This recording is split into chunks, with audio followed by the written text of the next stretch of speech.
1절 말씀부터 11절 말씀까지 우리 함께 봉독하시겠습니다.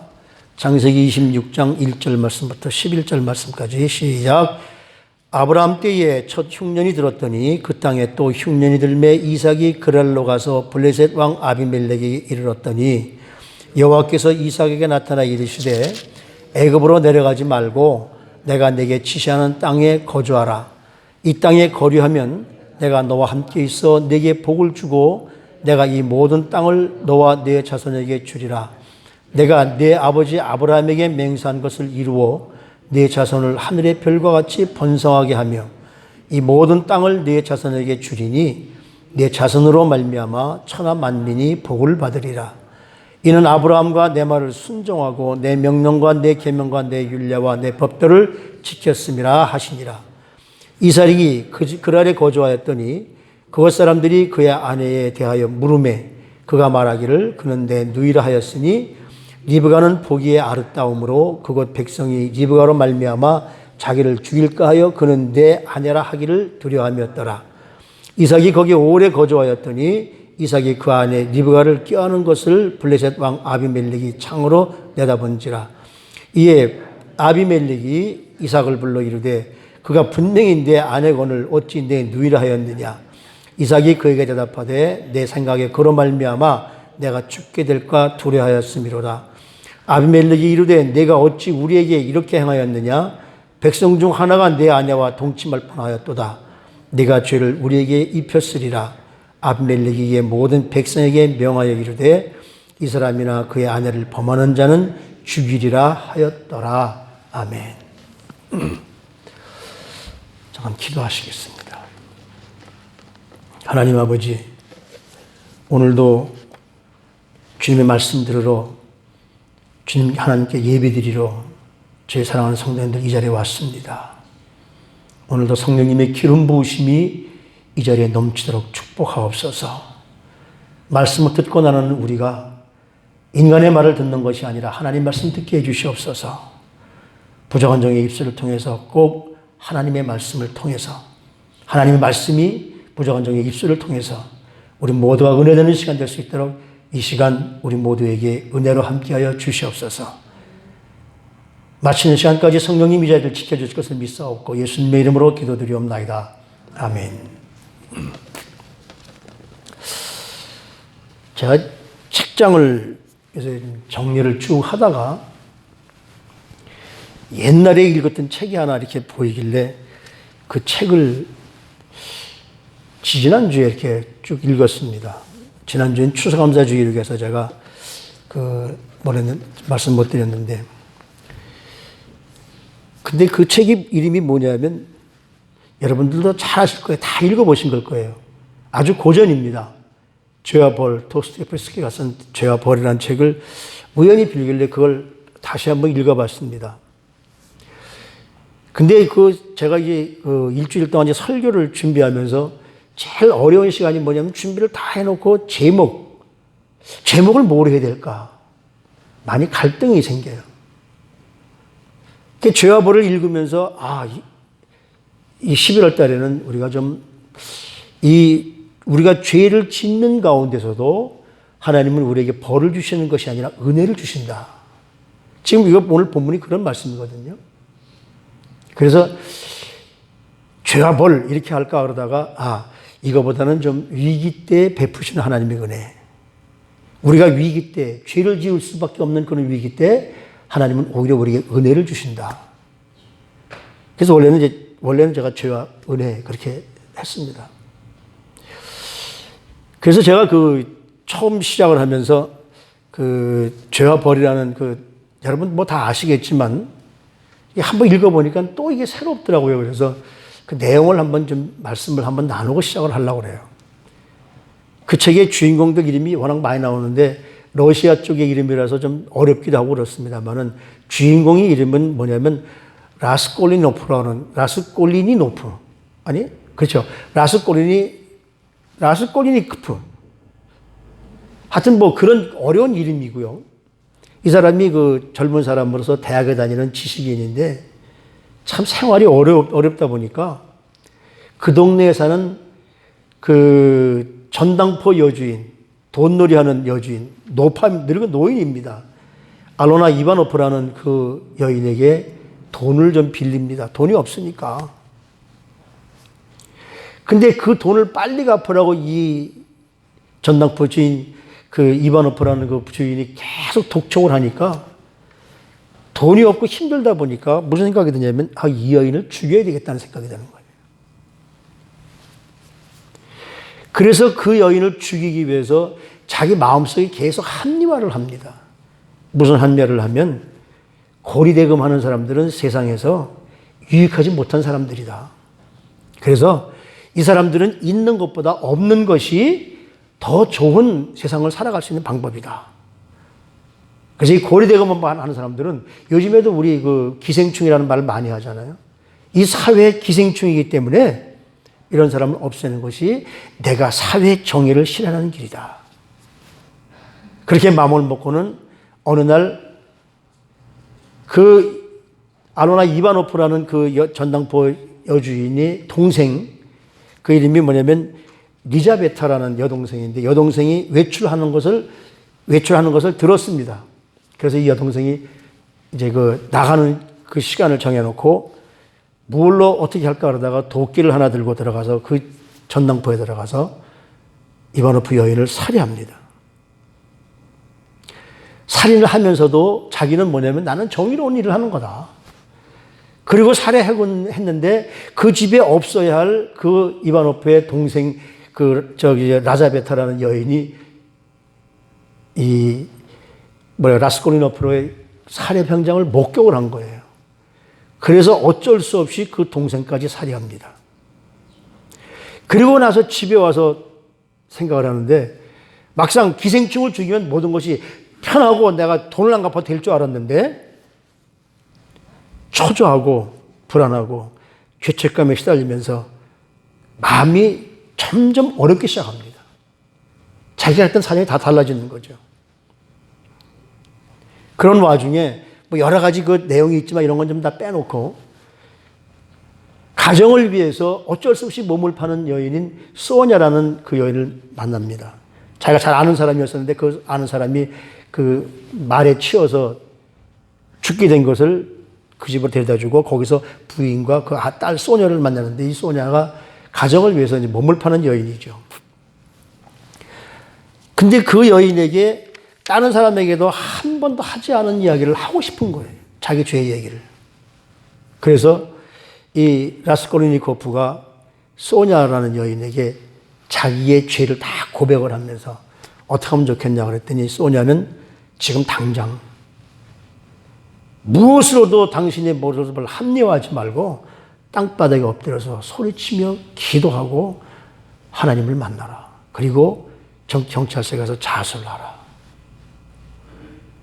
그래서 그 소냐의 말을 듣고는 라스콜니코프가 소냐의 권고에 따라서 땅에 입을 맞추며 자신이 살인자임을 주변 사람들이 고백하고 경찰서로 가서 자수를 해서 8년형을 받습니다.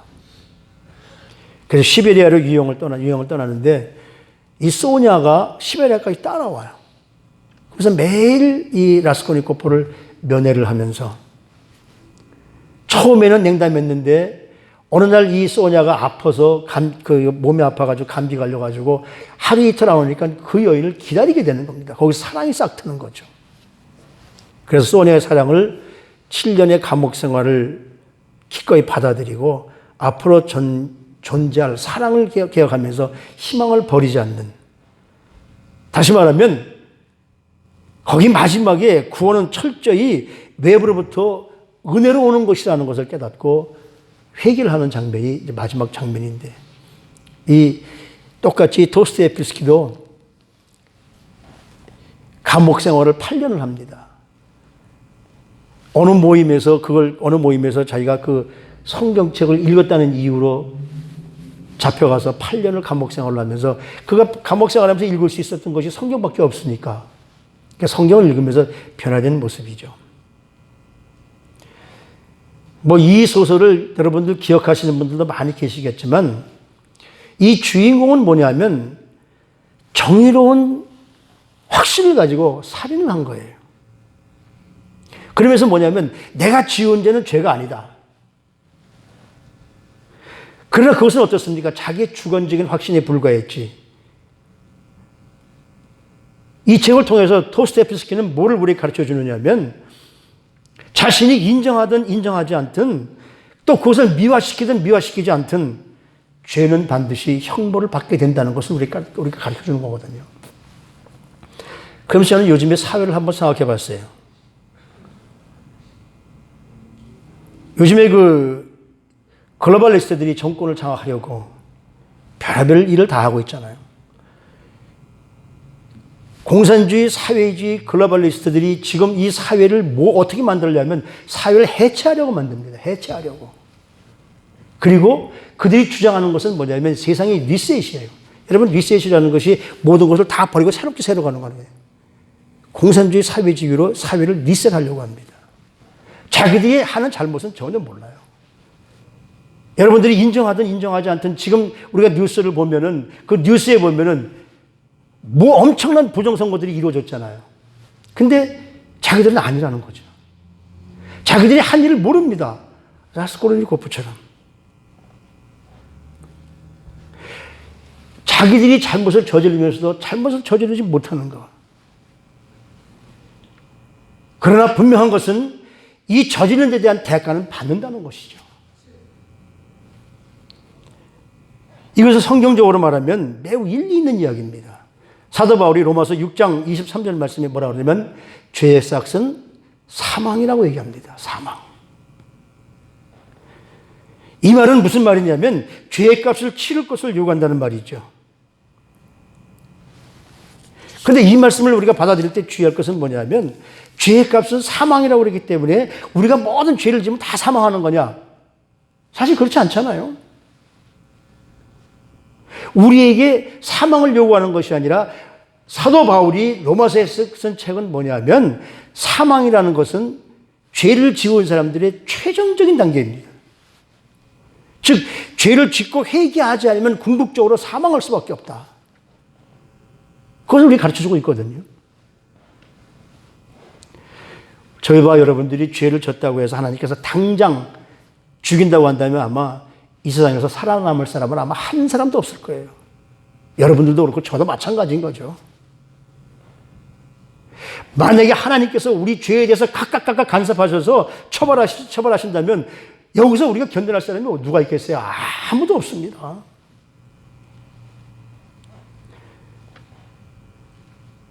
또 그렇다고 해서 하나님이 우리 죄를 다 눈 감아 주시느냐? 절대로 아닙니다.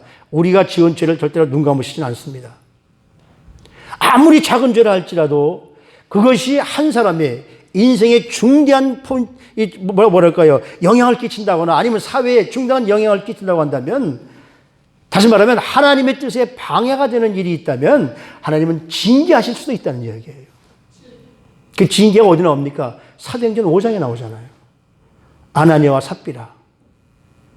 다른 사람들이 내가 땅을 팔아서 하나님께 다 헌금하겠습니다. 그러고서 그거 조금 감췄다고 해서 모든 사람들을 하나님이 다 죽이시진 않아요.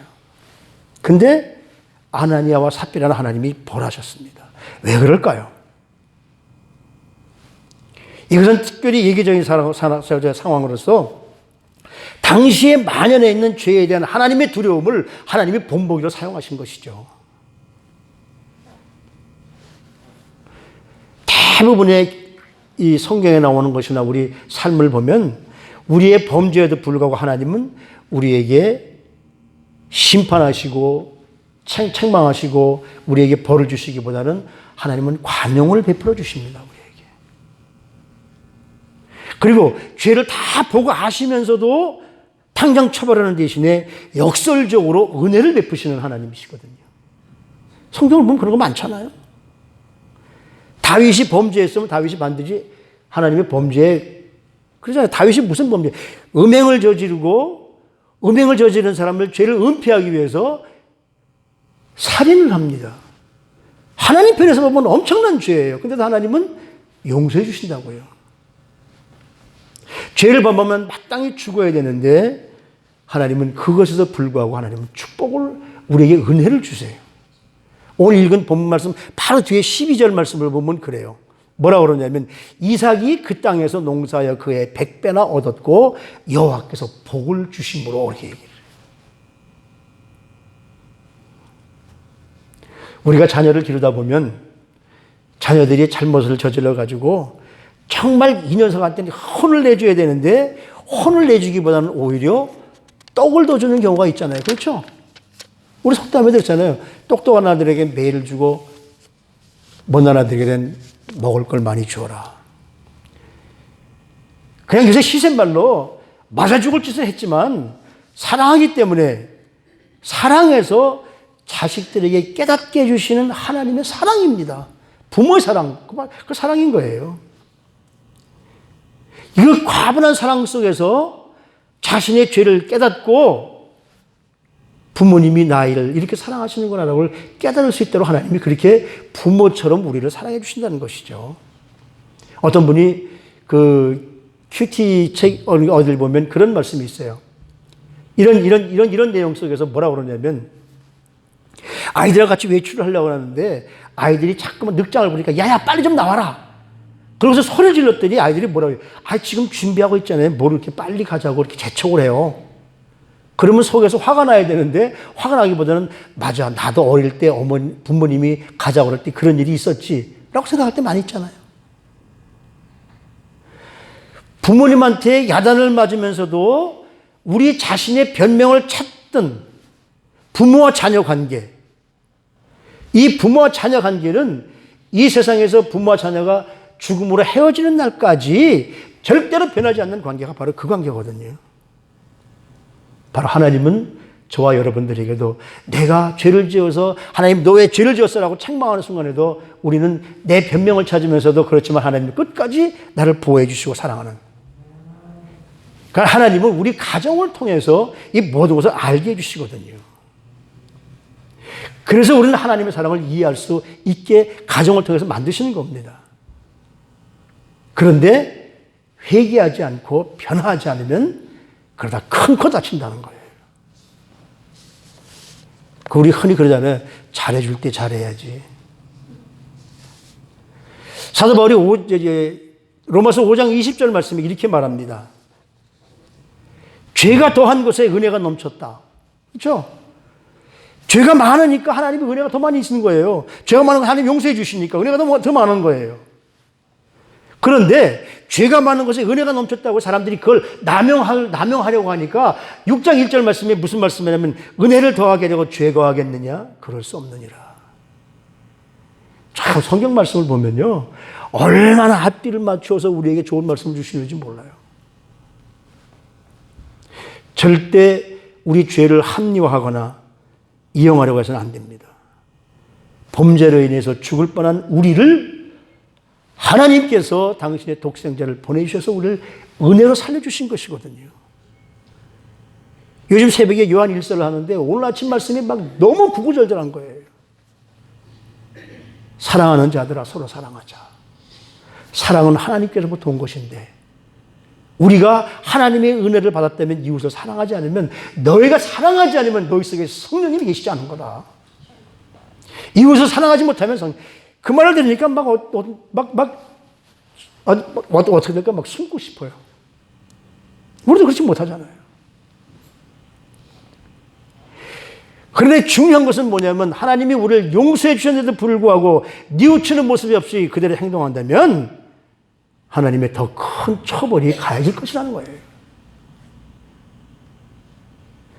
근데 오늘 본문 말씀을 보면 뭐냐면 죄를 지었음에도 불구하고 우리에게 은혜를 베푸시는 하나님의 은혜를 경험할 수 있는 놀라운 은혜거든요. 그래서 제가 오늘 위기 중에 베푸시는 은혜, 죄를 지었는데도 은혜를 주시는 하나님. 오늘 저기 7절 말씀을 보면 그렇습니다.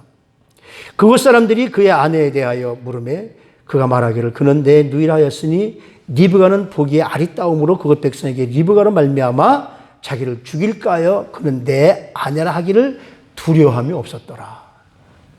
어디서 많이 본 제목 아닙니까? 어디서 많이 본 내용 아니에요?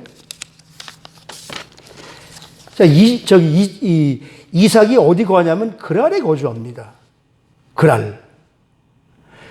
근데 이삭이 부인하고 지금 브엘사바에서 있다가 그랄이 어디냐면 애굽으로 내려가는 그 중간 지척지에, 지금으로 말하면 아마 그 가자 지구 있는 쪽 아마 그쪽일 것 같아요.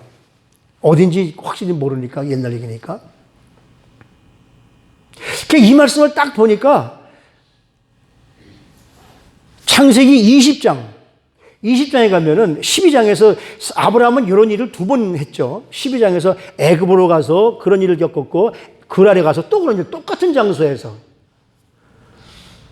그 이삭이 자기 부인 리브가를 데리고 같이 그랄에 갔는데, 그랄에 가니까 뭐라고 그러냐면 사람들이, 야, 저 이쁜 여자가 누구냐? 아마 이 리브가가 많이 이쁘게 생겼던 것 같아요. 그래서 이삭이 두렵습니다. 여기 내가 살던 동네도 아니고 새로운 동네에 왔는데 이 이쁜 여자 때문에 자기가 죽을까봐 내 누이라고 대답을 합니다.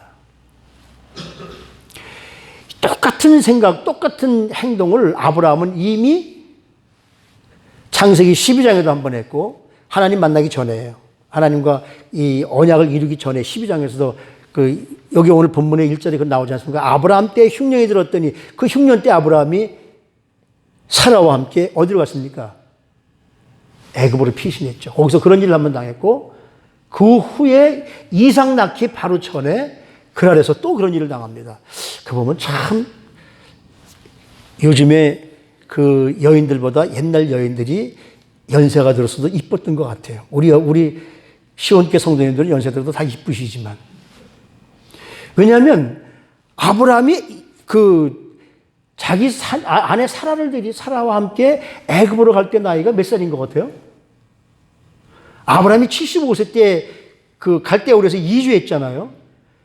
그러니까 적어도 75세에서 80세 중간이면은, 아브라함이 75세에서 80세 중간이면 사라는 65세에서 70세 중간이에요. 근데 사람들이 반할 정도로 이뻤다니 얼마나 이쁜 거예요.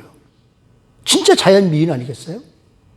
그리고 그 다음에 그랄이 거주할 때는 그보다 또 한참 후에니까 70이 훨씬 넘었을 때도 사람들이 그럴 정도니까.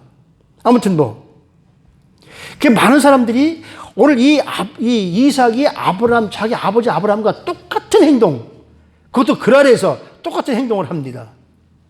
그러니까 어떤 성경학자들은요, 성경을 어떻게 하면 왜곡시킬까 하는 이 잘못된 성경학자들은 뭐라고 그러냐면요, 창세기 기자가 아브라함이 했던 일을 착각을 해가지고 혼동해서 이삭이 했던 거라고 그렇게 했다고 이렇게 적는 사람들도 있어요.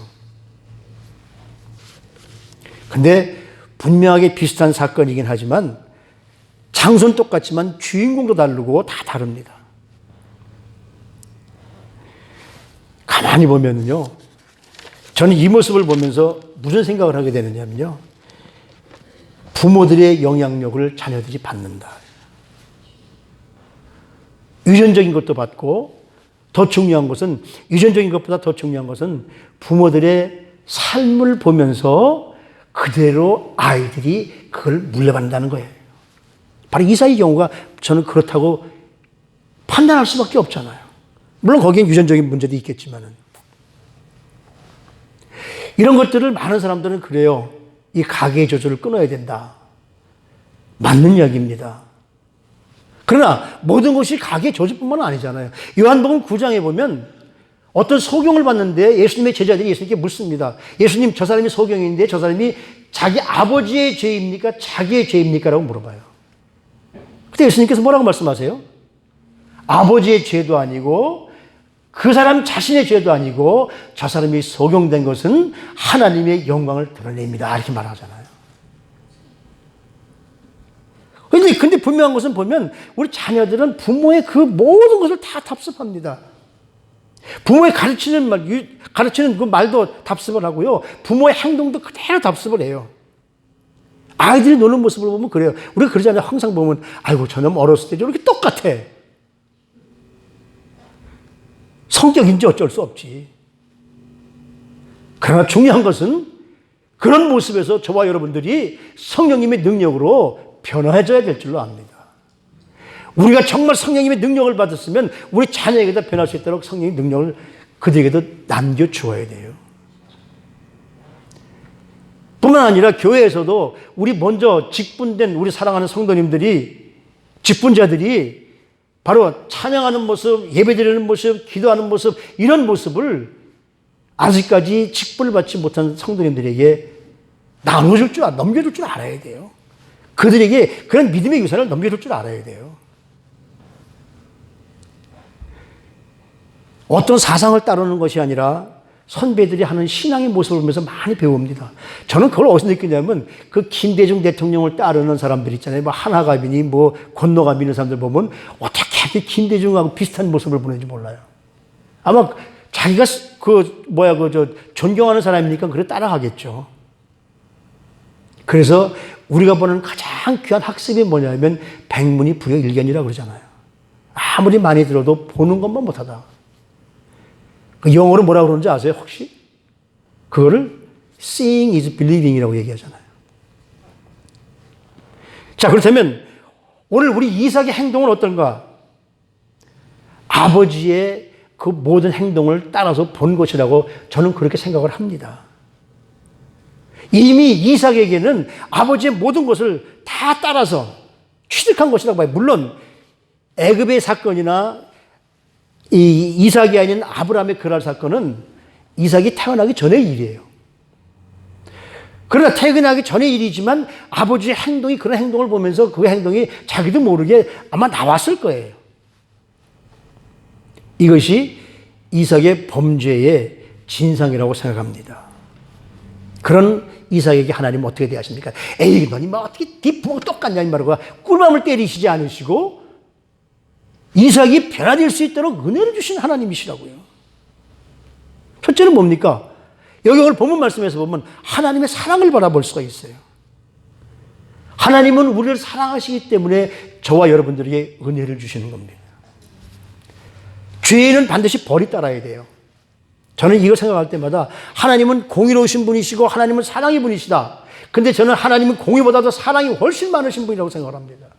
만약에 하나님이 공의로우신만 있다면은 저와 여러분들은 이 땅에서 살 가치를 못 느껴요. 살 수가 없어요. 왜? 하나님은 죄를 모르시고 거룩한 분이시기 때문에 죄에 대해서는 단호하셔야 돼요. 죄에 대해서는 반드시 벌을 내리셔야 돼요. 그런데 그 공의보다 더 사랑이 크기 때문에 이 죄 많은 인간들을 어떻게 살리실 것인가? 하나님은 그걸 고민하신 거예요. 그래서 인간을 창조하시면서부터 하나님은 이 인간들이 죄를 지을 때 내가 어떻게 할까? 라고 고민하시면서 이 인간을 살리시기로 계획하신 것이 창세기 3장 15절 말씀입니다. 그걸 우린 복음의 원형이라고 그래요. 그러니까 지금도 하나님은 그때와 똑같이 저와 여러분들을 사랑하고 계시다는 사실이에요. 죄를 지으면 벌을 받을 수밖에 없는데 벌을 받는 건 율법입니다. 율법. 그러니까 하나님이 우리에게 주신 법에 의하면 우리 모두는 다 지옥으로 가야 돼요. 근데 하나님은 율법보다 더 크신 사랑이 많으신 분이시기 때문에 우리의 죄를 덮어주시는 것은 아니지만 용서해 주시면서 저와 여러분들을 사랑으로 대해주시는 거거든요. 그러니까 이 기독교는 율법의 종교가, 물론 율법이 그 속에 내포되어 있지만 율법의 종교가 아닙니다. 기독교는 율법을 뛰어넘는 종교입니다. 유대교는 율법의 종교이고 무슬림도 율법의 종교이지만 기독교는 율법을 뛰어넘는 종교입니다. 그래서 기독교는 율법의 종교보다도 은혜의 종교라고 말씀하는 거예요. 사실은 기독교는 종교보다 종교를 뛰어넘는 거죠. 만약에 하나님이 율법대로 따지면서 이 모든 세상을 지배했다면 우리 인생은 지구상에서 다 사라져버렸을 거예요. 기독교는 율법의 종교를 넘어서는 은혜의 종교입니다.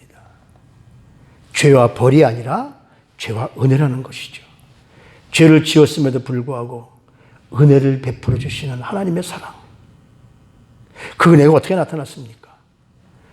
이삭이 죄를 지었기 때문에 처벌을 받아야 마땅하지만 하나님은 모든 죄를 즉각적으로 형벌하는 것이 아니라 오히려 인내하시면서 이삭에게 은혜를 베풀어 주시죠.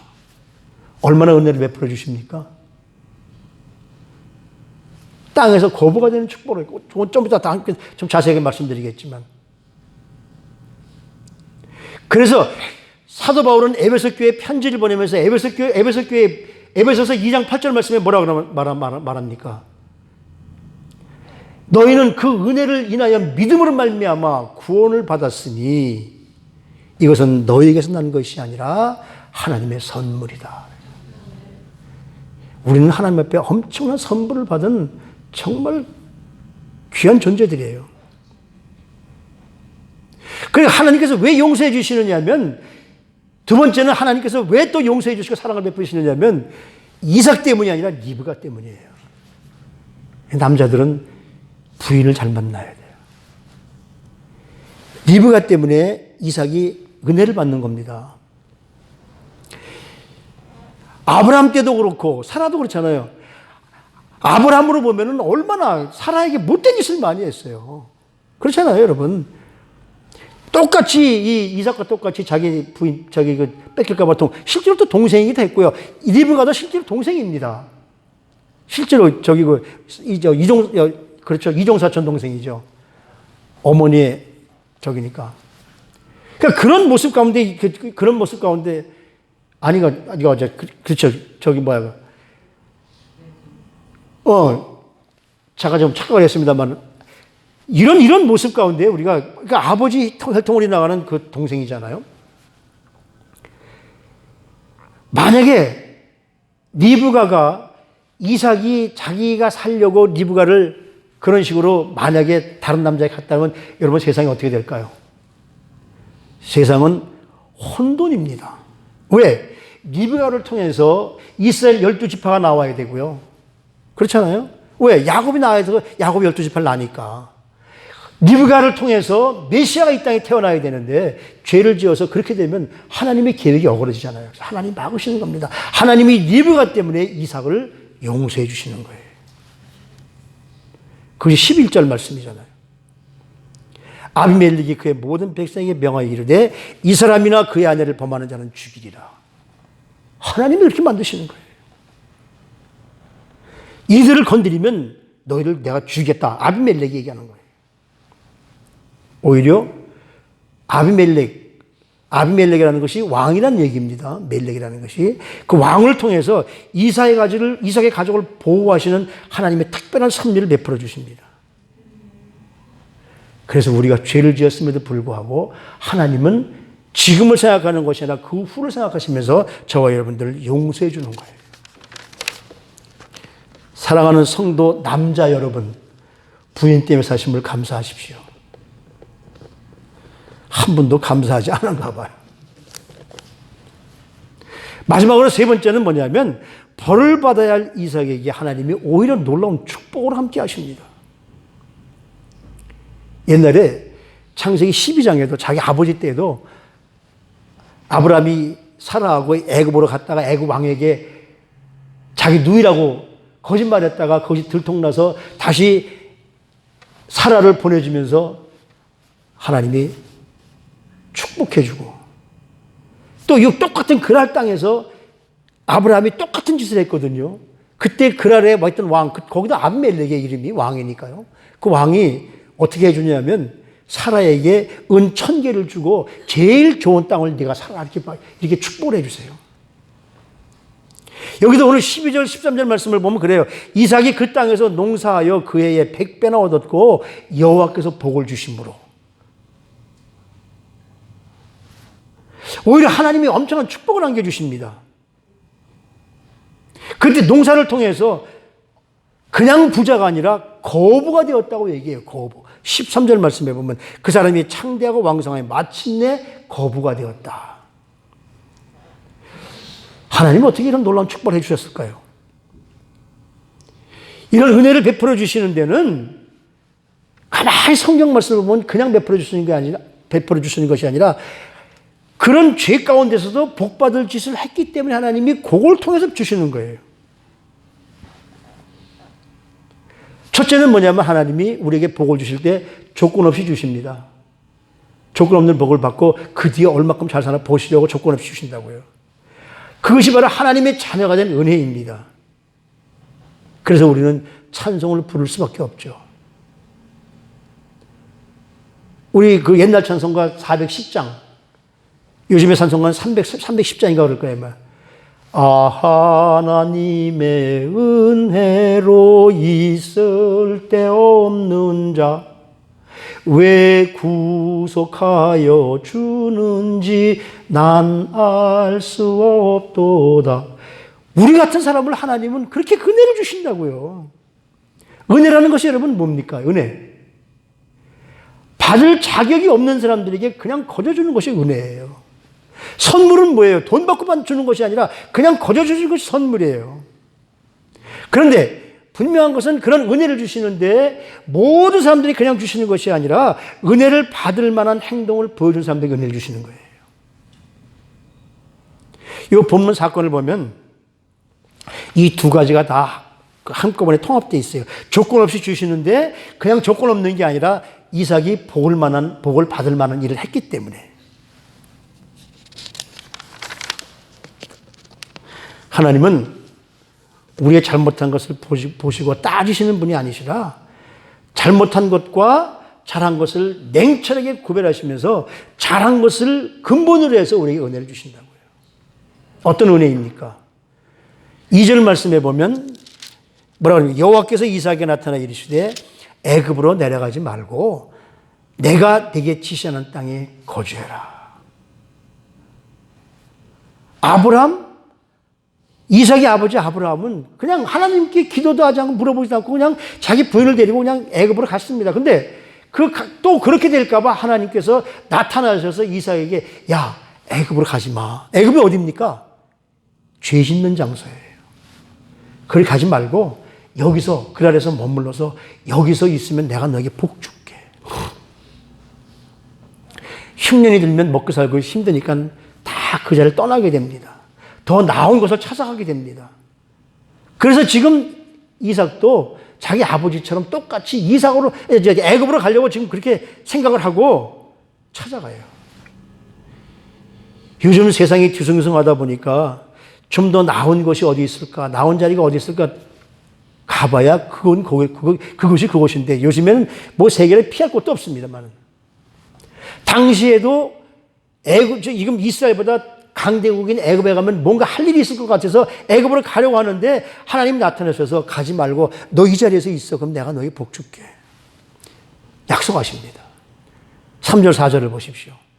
이 땅에 거류하면 내가 너와 함께 있어 내게 복을 주고 내가 이 모든 땅을 너와 네 자손에게 주리라. 내가 내 아버지 아브라함에게 맹세한 것을 이루어 네 자손을 하늘의 별과 같이 번성하게 하며 이 모든 땅을 네 자손에게 주리니 네 자손으로 말미암아 천하 만민이 복을 받으리라. 하나님의 약속이에요. 그 약속을 하나님 지금 눈에 보이는 게 아니라 여기 지금 흉년 들었는데 여기 가야지 내가 어떻게 여기 삽니까? 아니잖아요. 하나님의 약속이 있으니까 하나님께서 말씀하신 것에 순종할 때 하나님이 놀라운 축복을 해주시거든요. 그러니까 이 5절 말씀에 보면 이는 아브라함이 내 말을 순종하고 내 명령과 내 계명과 내 율례와 법도를 지켰음이라 하시니 그 전에는 안 그랬는데 나중에는 아브라함이 하나님 말씀을 절대적으로 순종했잖아요. 그러니까 너도 순종하면 내가 복 줄게 그 말씀이거든요. 그래서 6절에 이삭이 뭐라고 그럽니까? 이삭이 여기에서 요 말은 빠진 거죠. 하나님 말씀에 그대로 순종하여는 빠지고 그대로 그 아래 거주하였더라. 그러니까 이삭은 잘못하는 가운데서도 하나님께 잘한 것이 있다는 말씀이에요. 죄를 지으면서도 하나님 말씀에 순종하는 모습이 있다는 거예요. 옛날에 우리나라 어떤 대통령 그랬죠. 나도 잘한 것이 많은데 왜 맨날 나만 가지고 그래. 그런 사람도 있었잖아요. 근데 그때 한국 괜찮았어요, 나라가요. 하나님은 냉철하게 구분하십니다. 잘못으로 인해서 슬퍼하시지만 그 가운데 우리가 하나님 말씀에 순종하는 부분을 보시고 그거를 근거로 해서 저와 여러분들에게 하나님은 은혜를 내려주세요. 그 은혜로 말미암아 야곱이 거부가 됩니다. 거부가 되는 것은 혼자 잘 살라고 거부가 되는 것은 아니에요. 이제 우리 읽은 본 말씀 뒤를 쭉 보면 이삭이 거부가 되었는데 거부가 되니까 그 동네 사람들이 막 이삭을 시기해서 이삭이 하나님이 축복해 주시니까 땅을 파는 것마다 우물이 나와요. 그 당시에 우물이 굉장히 중요한 거거든요. 그러면 그걸 뺏으러 오면 그래 줘. 하나님이 주신 축복 그래 니들도 가져. 그리고 또 딴 데 가서 또 파면 또 나와요. 그 사람들은 파도 우물이 안 나오는데 이 사람 가서 파면 물이 나와. 왜? 하나님의 사람이니까. 하나님이 은혜를 주시니까. 우리에게 주신 하나님이 놀라운 은혜. 우리 사랑하는 성도님들은 모두 지금 이 코비드도 안 걸리고 건강하게 사시고 있잖아요. 여러분들이 주신 이 건강, 축복, 여러분만 갖지 마시고 나눠주시기를 주님의 이름으로 축복합니다. 은혜를 나눠주시고 이 하나님의 말씀을 나눠주세요. 그래서 지금까지는 우리가 이렇게 살았지만 이제 앞으로 하나님의 말씀대로 순종하며 사십시오. 잘못한 부분도 많았지만은 그래도 하나님 앞에 순종한 부분들이 있지 않겠습니까? 하나님은 그걸 보시고 저와 여러분들을 축복해 주신다니까요. 이웃을 시기해서 운물을 두고 싸울 때 그냥 줘요. 양보해줘요. 그럼 하나님이 다른 곳에 또 운물을 줍니다. 3번씩이나 양보하잖아요. 애색, 다툼, 신나, 다툼. 그리고 그 다음에 가서 또 파니까 또 나와요. 그때 가서 어떡합니까? 아비멜렉이 찾아와서 우리 화해하자 말씀하잖아요. 하나님이 우리에게 축복해 주시면 누구도 우리를 건드릴 수 없습니다. 하나님이 저와 여러분들에게 은혜를 주시면 아무리 이웃이 와도 건드릴 수 없습니다. 사랑하는 성도님, 지금 세상이 어렵잖아요. 그러나 하나님은 하나님을 섬기는 여러분들을 반드시 보호하시고 축복하실 겁니다. 그 축복을 여러분들 혼자만 가지지 마시고 나눠주는 놀라운 은혜를 경험하면 하나님은 이미 우리에게 승리를 주셨어요. 보라 내가 세상을 이겼노라라고 말씀하시잖아요. 마귀는 이미 하나님께서 무정에다 가뒀어요. 별 보러 오는 존재들이에요. 이 존재들이 지금 우리를 어렵게 한다고 해서 여러분 거기 주눅들지 마시고 마귀를 대적하면 우리에게 이길 수 있는 능력을 주실 겁니다. 그냥 주시는 것이 아니라 이삭처럼 그때에 그 흉년 때에 마침내 거부가 되시는 물질적으로도 축복을 주실 것이고 건강적으로도 축복을 주실 것이고 가장 중요한 영적으로도 축복을 허락해 주셔서 이 땅에서 승리하며 살아갈 수 있도록 우리 사랑하는 성도님들을 하나님께서 보호해 주실 겁니다. 그 축복이 함께 하시는 우리 사랑하는 성도님의 삶이 되시기를 주님의 이름으로 더블 축복을 드립니다. 기도하십시다. 하나님, 인간이기 때문에 죄를 지을 때도 많고 죄 때문에 가슴 아플 때도 많습니다. 그러나 가장 중요한 것은 그것보다도 또 우리가 하나님 앞에 순종한 부분이 있기 때문에 하나님 우리가 하나님 앞에 순종한 부분을 보면서 용서해 주시고 회개하기를 기다리시는 하나님의 은혜. 하나님 그 은혜를 나눌 수 있도록 우리 사랑하는 성도님들 한 번 한 번을 붙들어 주시고 인도하여 주시옵소서. 그래서 우리도 모두 하나님의 놀라운 은혜와 축복을 이 어려운 시기를 통해서 다시 우리에게 하나님께서 엄청난 축복을 해주실 때에 그 축복에 동참하는 사랑하는 성도님들이 될 수 있도록 우리 성도님들을 축복해 주시옵소서. 존귀하신 우리 구주 예수 그리스도 이름으로 감사하며 기도드리옵나이다. 아멘.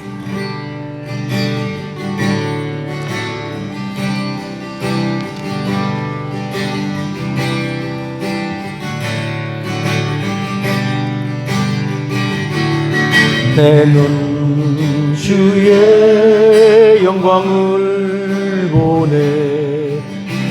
우리 가운데 계신 주님 그 빛난 영광 온 하늘 덮고 그 찬송 온 땅 가득해. 내 눈 주의 영광을 보네. 찬송 가운데 서신 주님, 주님의 얼굴은 온 세상 향하네. 권능의 팔을 드셨네. 주의 영광 이곳에 가득해. 우린 선의 주님과 함께 찬양하며 우리 전진하리. 모든 열방 주 볼 때까지 주의 영광 이곳에 영광 이곳에 가득해. 우린 선의 주님과 함께 찬양하며 우리는 전진하리. 모든 열방 주 볼 때까지.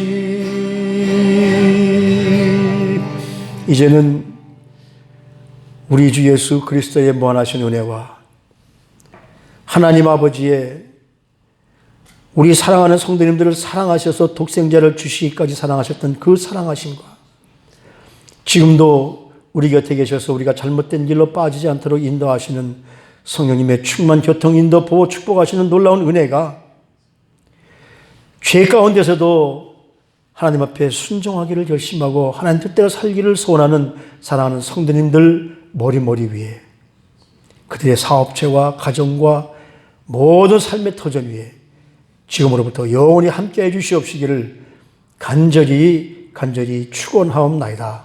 아멘.